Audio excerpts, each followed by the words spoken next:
this is 4 zones. It starts with the green zone. That's where you're supposed to be. That's when everything that you have manageable amounts of stress, and then you have this yellow zone. It's the next step where you experience a little bit of stress, but you can still afterwards, when you go back to rest and recuperation, you go back into the green zone again. That's the expected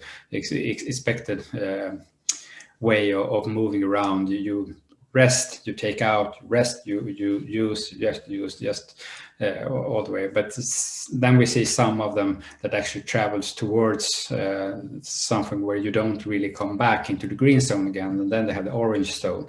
And if you're in the orange zone too long, that's like pre-illness zone. If you're there too long, then the wear and tear and cumulative stress will eventually bring you into the red zone, where you have some kind of a clinical level problems from it.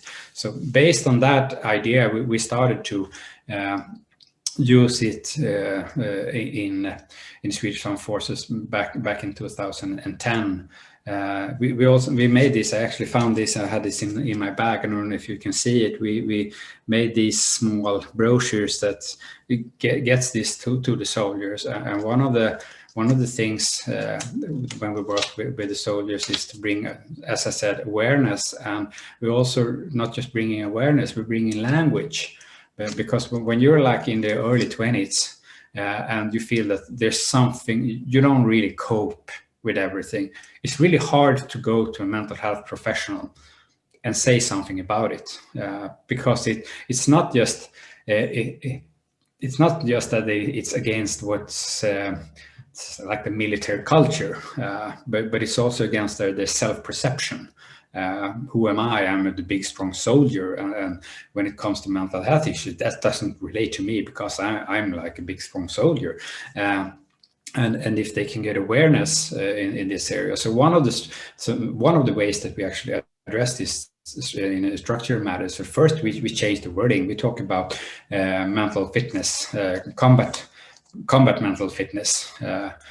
They are really well trained when it comes to physical fitness and physical combat fitness. They know that in order to carry this backpack and this heavy load for this and that much of a time and so much, we need to have this basic physical capacity, but you also need to have a mental capacity, and you need to work that out as well. So we started to talk about mental health fitness, or combat mental health fitness, and we introduced them to this concept. And I have had soldiers that were coming to me with this and said that, well, Niclas, I don't really know how to put this in words, but I would say that I'm in the orange zone. So we actually brought them this symbolic way of thinking about themselves and thinking about, so what they're saying, they're not saying that I am ill. They say that my combat fitness level is not in the green. My combat fitness level is in the orange zone. And that takes away a little bit about the stigma of this, and that makes it something that they can actually use instead as a tool set for evaluating themselves and for evaluating the others, so that the leaders, also young leaders, can see that, is my group in the green zone?